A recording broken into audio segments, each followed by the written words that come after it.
Bonjour, je fais cette vidéo le 30 novembre 2016.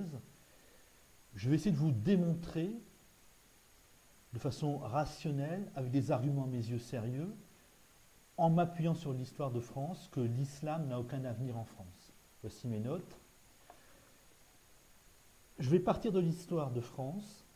Je vais essayer de vous montrer que rien n'a changé de fondamental par rapport à l'islam aujourd'hui.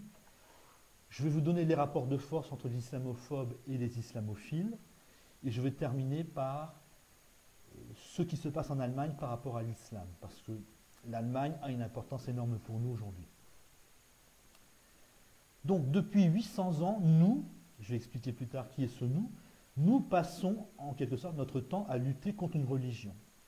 Donc en 1204, c'est la croisade contre les Albigeois, donc c'est la lutte contre les Cathares et les Vaudois au début du XIIIe siècle. Donc leur zone de force se situait entre Toulouse et Montpellier, et ce sont les gens du Nord, on les a appelés les barons du Nord, qui les ont écrasés dans le sang. 300 ans plus tard, arrive le protestantisme, émerge le protestantisme, qui se développe dans la moitié sud de la France, moins Marseille et Perpignan. Alors j'ai lu que les premières persécutions ont commencé vers 1520. Vous avez une guerre de 36 ans entre 1562 et 1598, avec des trêves. Vous avez des persécutions après cette guerre. Vous avez l'édit de Fontainebleau en 1685, c'est-à-dire qu'on supprime l'édit de Nantes et on oblige les protestants à se convertir au catholicisme. Ceux qui ne le veulent pas s'en vont, quittent la France. Et en 1787, on en arrive à presque accepter les protestants. Ils sont, devant la loi, presque égaux aux autres Français, donc aux catholiques. Donc ça a duré à peu près 250 ans de guerre contre le protestantisme. Alors, bien évidemment, comme le protestantisme s'est développé dans la moitié sud de la France, ceux qui l'ont écrasé, ceux qui se sont battus contre lui et qui ont fini par l'écraser, c'est la France du Nord, bien évidemment, comme pour l'écrasement des Cathares et des Vaudois. Donc 1787, c'est le moment, la date à laquelle les protestants sont beaucoup moins méprisés, presque acceptés. Arrive la Révolution française 2 ans plus tard, et 1793, on est dans une nouvelle guerre religieuse, cette fois-ci essentiellement contre les Bretons catholiques ou contre les catholiques bretons. Une guerre terrible, des massacres épouvantables, et encore une fois, alors c'était encore une fois le Nord, mais cette fois-ci c'était le Nord sans la Bretagne. C'était donc le bassin parisien qui a été le moteur dans cette lutte contre le catholicisme et donc contre le catholicisme breton. À l'époque, au moment du protestantisme, l'Alsace et le Nord, qui sont allés au protestantisme, n'étaient pas français. Après la Révolution française, les catholiques ont continué à faire beaucoup d'enfants, sont devenus de plus en plus nombreux, donc de plus en plus puissants, ont menacé la République, et cela a déclenché une réaction qui s'est matérialisée dans la loi de 1905. Elle a été décidée par le bloc des gauches. Alors je ne sais pas précisément quelles régions ont porté cette loi 1905, mais entre autres on a des républicains, des gens de gauche, et des gens assez aisés contre les catholiques et les monarchistes. Donc on peut supposer que c'était exactement le même clivage qu'au moment de la Révolution française. Là je suis un peu moins sûr. Donc, et bien évidemment, on a continué, catholiques et non catholiques ont continué, après 1905, à s'opposer, à essayer de dominer l'un sur l'autre, probablement jusqu'en 1980, une date à laquelle le catholicisme a commencé à être très affaibli, et donc soit à être écrasé mécaniquement, soit à ne plus déranger. Aujourd'hui, nous avons la gauche qui se déchaîne contre le catholicisme, mais c'est autre chose, c'est un autre problème. Donc, en gros, depuis 800 ans, depuis 1204, et donc un peu avant, les gens du bassin parisien passent leur temps à combattre une religion et à ne pas hésiter à l'écraser, massacrer des gens. ils sont historiquement, en quelque sorte, structurés par cela. Alors quand je dis nous qui combat les religions depuis 200 ans, le point commun, c'est le bassin parisien. Donc pour les cathares et les protestants, c'était le nord, la moitié nord. L'Alsace et le département du Nord n'étaient pas encore français. Au moment de la Révolution française, c'était le bassin parisien, plus ces régions alliées, le Limousin et la région méditerranéenne, donc Marseille, Perpignan, qui donc se sont battus contre les catholiques contre-révolutionnaires, donc surtout les Bretons. Alors c'est tout à fait normal, parce que le bassin parisien, c'est 45% du territoire français, donc on peut supposer que c'est à peu près 45% du territoire métropolitain, donc on peut supposer que c'est à peu près la moitié des Français. Donc si une petite région bouge, change de mentalité, et si elle dérange le bassin parisien, celui-ci s'énerve et va l'écraser. Le bassin parisien, c'est la même civilisation, donc les gens changent à peu près en même temps, à peu près de la même façon. Leur seul désaccord, c'est pour l'argent, bien sûr. Donc ça marche comme ça, la France marche comme ça. Une région veut changer, si c'est une petite région, elle est écrasée, si elle dérange le bassin parisien, celui-ci s'oppose à elle, l'écrase facilement si c'est une petite région, comme pour les cathares. C'est plus difficile pour les protestants qui étaient assez forts dans la moitié sud de la France. C'est relativement facile contre les catholiques qui se sont révoltés fortement uniquement en Bretagne. Et donc, dans un premier temps, le bassin parisien voit le catharisme, le protestantisme et lutte contre eux. Puis, c'est le bassin parisien lui-même qui, en 1789, a abandonné le catholicisme et passe à autre chose. Et il met au pas les régions qui sont restées catholiques et qui ne veulent pas du changement. Donc, aujourd'hui, nous avons l'émergence d'une nouvelle religion en France, l'islam. Et je lis un petit peu ceux qui écrivent, les gens du bassin parisien sur l'islam, ils sont hystériques. Ils ne supportent pas, ils ont peur, ils sont paniqués. Moi qui viens d'une région qui n'est pas du bassin parisien, qui a été protestante, moi je viens du Nord, donc j'étais protestant et nous avons été écrasés par les Espagnols et non pas par les Français. Donc, on a l'émergence d'une nouvelle religion, l'islam. Qu'est-ce qui va se passer? Qu'est-ce qui devrait se passer? Qu'est-ce qui pourrait se passer? Mon hypothèse de travail, c'est qu'aujourd'hui, rien n'a changé, que beaucoup de choses se ressemblent. Hein, on sent que c'est le bassin parisien qui est beaucoup plus islamophobe que les autres régions, que les régions girondines. Ou le Marseille-Perpignan, la bordure méditerranéenne, mais elle aussi, cette région-là, a soutenu la Révolution française. Donc on sent qu'il y a probablement des rapports, des choses qui n'ont pas changé. Et mon hypothèse, c'est qu'on va trouver suffisamment de choses qui ressemblent au passé pour pouvoir faire des conclusions fermes.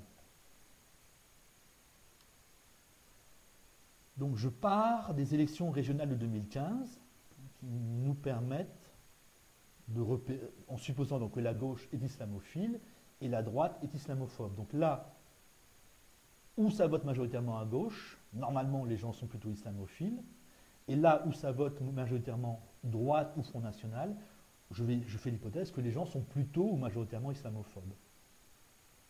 Et bien quand on regarde ça, le résultat des élections régionales de 2015, du premier tour, le parti, donc le critère c'était le parti arrivé en tête au premier tour, la carte est coupe le souffle. Il n'y a rien de changé. C'est une carte historique. À partir du moment où c'est une carte historique, on peut faire des conclusions, on peut vous dire exactement ce qui se passe et faire des conclusions extrêmement précises pour l'avenir. Le Parti socialiste est fort dans deux régions, la Bretagne et l'Aquitaine et une partie du Languedoc, donc le sud-ouest de la France. Donc la Bretagne, c'est les deux régions qui ont été écrasées par le bassin parisien. Donc une fois les cathares, c'était entre Toulouse et Montpellier. Une deuxième fois les protestants, donc c'était le sud-ouest, écrasés ou combattus. Puis la Bretagne. La Bretagne a été écrasée au moment de la Révolution française. Vous voyez, c'est absolument extraordinaire. Les régions islamophiles, les régions qui votent PS, qui se présente comme un parti islamophile, ce sont les deux régions donc, qui ont subi une violence terrible de la part du bassin parisien au nom d'une religion. Et inversement,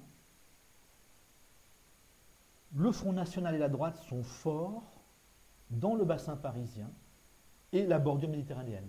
Donc, bassin parisien, bordure méditerranéenne, c'est les régions qui ont fait la Révolution française. Il manque le Limousin. Limousin, région peut-être enclavée, vieillissante, qui ne suit pas le rythme français majoritaire, mais c'est des hypothèses pour le Limousin. Mais en tout cas, on a le nord, le bassin parisien, encore une fois.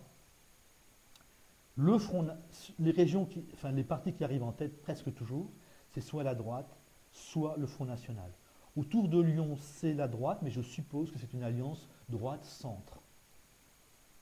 C'est absolument hallucinant. On retrouve le clivage historique, mais cette fois-ci, c'est comme si c'était les Bretons et les Aquitains, le sud-ouest, unis contre le bassin parisien. Hein, c'est donc presque une synthèse par rapport au passé. Vous comprenez? Il n'y a rien de changé par rapport au passé. Sauf que, donc je vous l'ai dit, cette fois-ci, Bretagne et Sud-Ouest sont unis. Catholiques et protestants sont unis contre les laïcs du bassin parisien. Donc tout se passe comme si les Aquitains ex-protestants et les Bretons ex-catholiques poussaient l'islam en avant pour qu'il se fasse écraser par le bassin parisien. Il n'y aura rien de changé. Déjà, on peut supposer que l'islam se fera écraser par le bassin parisien, par les gens du bassin parisien. Bien sûr, c'est une tendance, mais si un jour on a des députés qui votent une loi 1905 contre l'islam, la plupart de ces députés viendront du bassin parisien et autour de Marseille et de Perpignan. Alors je voulais faire une remarque. Donc la gauche qui soutient l'islam est pourtant ce qu'il y a de plus éloigné des valeurs musulmanes. Hein, la gauche vient de faire le mariage homosexuel. Il n'y a rien de plus éloigné de l'islam que cela. Cette alliance gauche-islam est une alliance anormale, extrêmement fragile. Ça aura une importance pour l'avenir. Donc, aujourd'hui, qu'est-ce qu'on a? On a le bassin parisien, la bordure méditerranéenne, donc Marseille et Perpignan, qui sont islamophobes. Je vais vous donner les rapports de force. Alors, les deux camps? D'un côté, la Bretagne, l'Aquitaine, les Noirs, parce que j'entends que les DOM votent beaucoup pour le Parti socialiste, et les musulmans. Qui est musulman? Qu'est-ce que je veux dire par musulman? Tout simplement ceux qui votent à gauche. C'est-à-dire les Français d'origine maghrébine qui votent pour le communautarisme, pour l'islam visible, pour l'islam qui ne respecte pas la loi 1905. Et de l'autre, le bassin parisien, je vous l'ai dit, 45% du territoire métropolitain, la bordure méditerranéenne, là je ne sais pas, 5 ou 6% du territoire métropolitain, et leurs alliés. Donc un peu autour de Lyon, il n'y a pas beaucoup d'islamophiles autour de Lyon, mais surtout les femmes, les homosexuels. J'ai appris que les homosexuels votaient plus pour le Front National que pour les autres partis. J'ai appris que les femmes votaient de plus en plus pour le Front National. Les femmes et les homosexuels sont menacés, effectivement, par l'islam. Autre allié, les juifs. Les juifs, j'ai appris qu'ils étaient passés de la gauche vers la droite, en très grand nombre. Les catholiques ne soutiendront pas l'islam. Et les athées. Les athées, bien évidemment, sont menacés par l'islam. Alors imaginez 60% des femmes qui votent pour un parti islamophobe, 60% des athées qui votent pour un parti islamophobe, c'est un nombre de voix absolument hallucinant. En plus, donc, vous avez le bassin parisien, 45% du territoire français, qui fait beaucoup d'enfants, selon les critères d'aujourd'hui. Dans l'autre camp, vous n'avez que la Bretagne qui fait beaucoup d'enfants. Les musulmans et les Noirs, je ne sais pas. Donc, l'Aquitaine, c'est la région française, c'est l'espace français. Le sud-ouest, c'est l'espace français qui fait le moins d'enfants. Alors, pour une question de territoire, alors la carte vient du livre La Nouvelle-France d'Emmanuel Todd. Donc vous avez, ça va être difficile, une partie de la Bretagne, là, en dessous, ici. Tout ça, ça vote pour le Parti Socialiste. Oh là là, je suis désolé. Donc, ici, ça vote pour le Parti Socialiste, pas la Normandie. Et le Sud-Ouest, en gros, cette zone ici, oh, j'ai du mal, toute cette zone ici vote un quart sud-ouest, quoi, un petit quart sud-ouest, vote pour le Parti socialiste, vote islamophile. Donc vous voyez bien que sur la carte de la métropole, c'est pas grand-chose. C'est entre un quart et un tiers, peut-être même un cinquième du territoire est islamophile, du territoire métropolitain. Donc le rapport de force, il est bien évidemment du côté des islamophobes. Je répète, alors bassin parisien, je suis désolé, hein, bassin parisien c'est en blanc. Normalement les deux régions en noir, donc la bordure méditerranéenne, plus normalement le Limousin qui devrait refuser l'islam visible, l'islam qui devrait refuser le communautarisme. Et même en bas en sombre, le côté autour de Lyon, ça n'a même pas voté beaucoup pour la gauche. Alsace et Nord n'ont pas voté beaucoup pour la gauche, ont voté même beaucoup pour le Front National. Vous voyez, il n'y a pas grand-chose qui est islamophile. C'est le Parti socialiste qui est islamophile et il ne pèse plus très lourd. Donc normalement, le bassin parisien et tous ses alliés devraient imposer ses propres règles à l'islam, c'est-à-dire imposer une loi 1905, l'équivalent d'une loi 1905 adaptée à l'islam. Alors il ne le fait pas.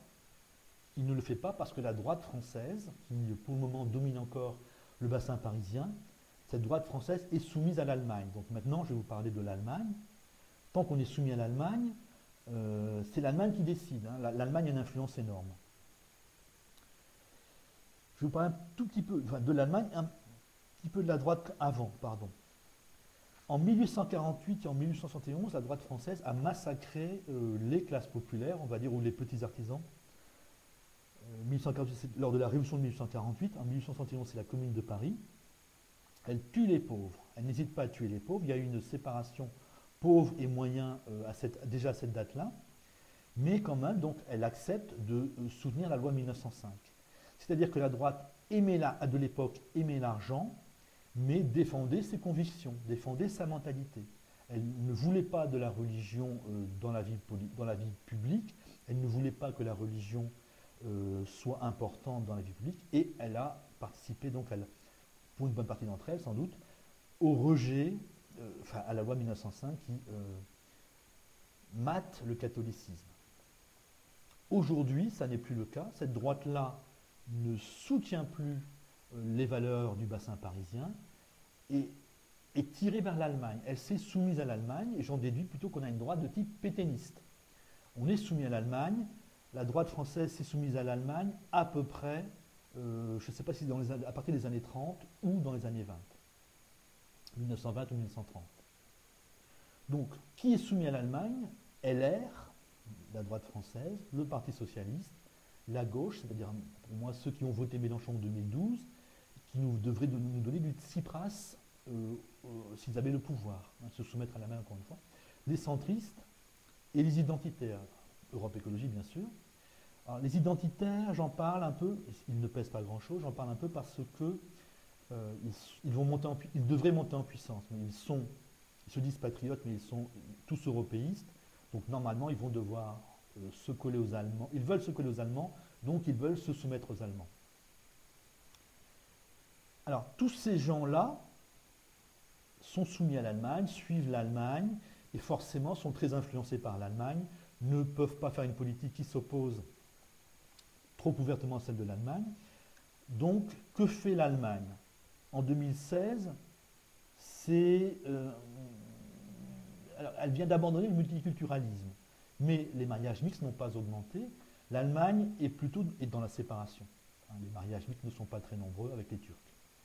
En 2016, l'Allemagne est immigrationniste. Et c'est certainement pour ça qu'on a cette mode à gauche d'adoration de l'immigré clandestin. En tout cas, ça l'aide, ça l'encourage à être comme ça. Mais le gros problème, c'est que les Allemands sont racistes.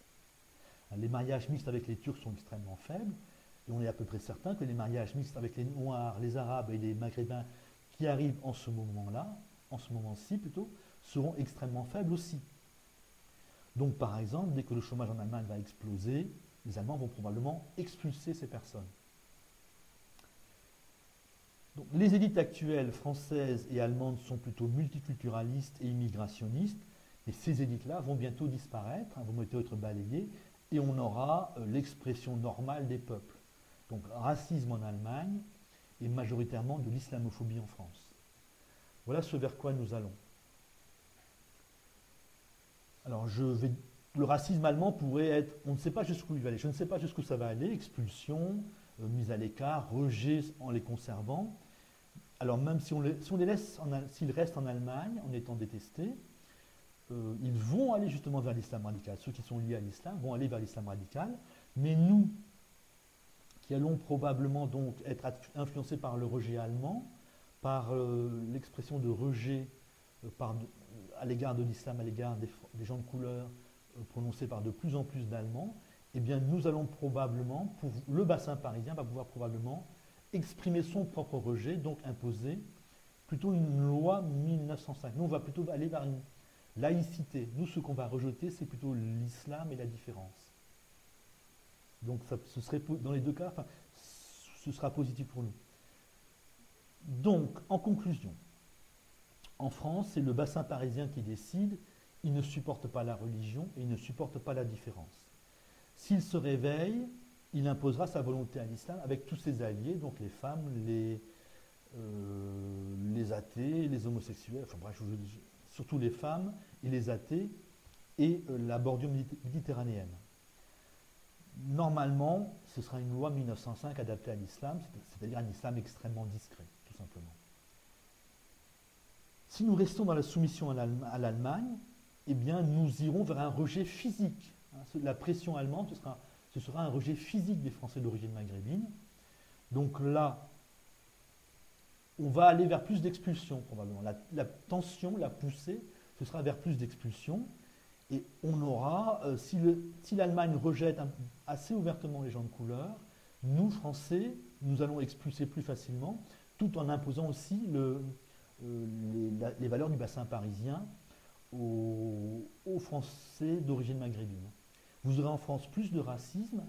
Le racisme allemand visible fera que les racistes français seront plus à l'aise, mettront plus de pression. Mais en gros, ce sera quand même majoritairement le bassin parisien qui décidera. Donc, que nous soyons soumis aux Allemands ou que nous redevenions français, il n'y a pas d'avenir pour l'islam en France. Voilà. J'espère avoir été, convaincant et clair. Salut.